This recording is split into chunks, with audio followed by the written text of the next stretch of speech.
respected teacher and my friends. Good afternoon everyone. I am from BBA-AKU-5TH SEM and today I will discuss on the role of RBI in credit control.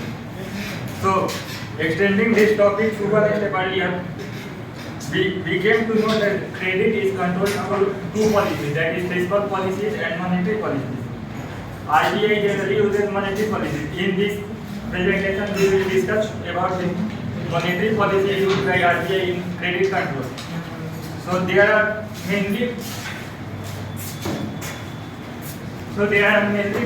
two methods in monetary policy used by RBI in credit control. These are qualitative methods and quantitative methods.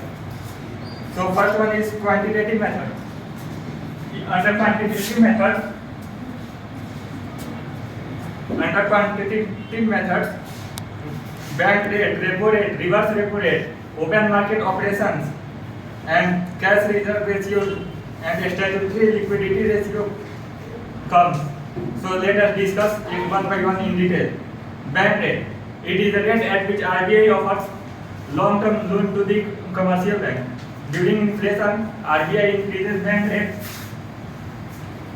As a result, commercial bank finds it difficult to take loan from RBI and thus it gives less loan to common people, and as a result inflation is controlled. During deflation, RBI decreases the bank rate. As a result, commercial bank takes more loan and provides more loan to an individual. It stabilizes the economy, it boosts the economy, thus deflation is controlled. Second one is repo rate. Repo rate is the rate at which RBI offers short-term loans to the commercial bank. During inflation, RBI increases the repo rate. As a result, what happens? That the commercial bank takes less loan from RBI and provides less than loan to the common people, and they demand less. Thus, inflation is controlled. And during deflation, RBI decreases the repo rate. So the commercial bank takes more loan from the RBI and provide more loan to the common people. Thus deflation is controlled. Third one is reverse repo rate. The rate at which RBI accepts deposits from commercial bank is known as reverse repo rate. It is not because that RBI requires money, but RBI takes money from commercial bank to control inflation and deflation. During inflation, RBI increases the reverse repo rate. So, commercial bank find it profitable to give loan to the RBI instead of giving loan to the common people.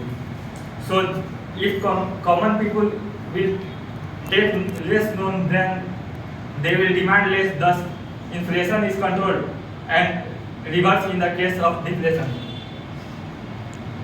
Next one is cash reserve ratio and statutory liquidity ratio. Cash reserve ratio.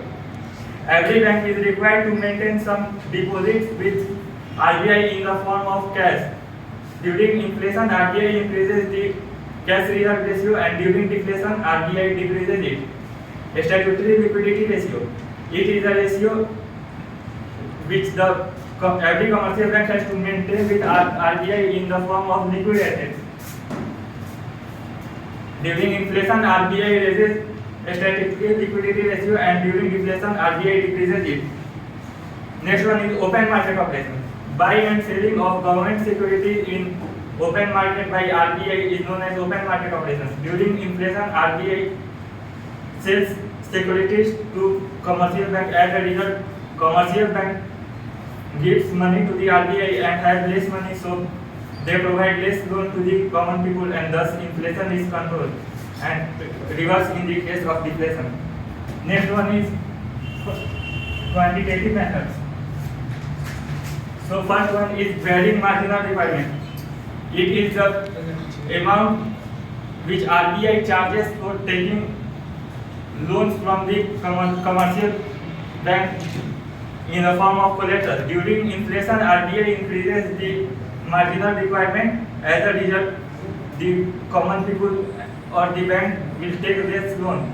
thus the inflation is controlled, and during deflation RBI decreases the marginal requirement, so people will take more loan and thus deflation is controlled.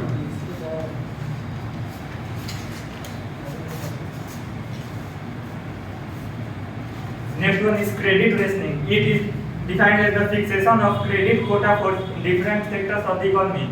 During inflation, RBI restricts credit to the secondary and tertiary sector, while during deflation, RBI makes liberal credit policies for all the sectors.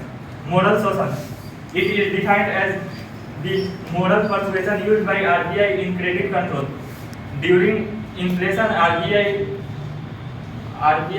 instructs commercial bank to give less loan to the common people, whereas during deflation, RBI offers more loan to the commercial bank and common people. That's all. Thank you.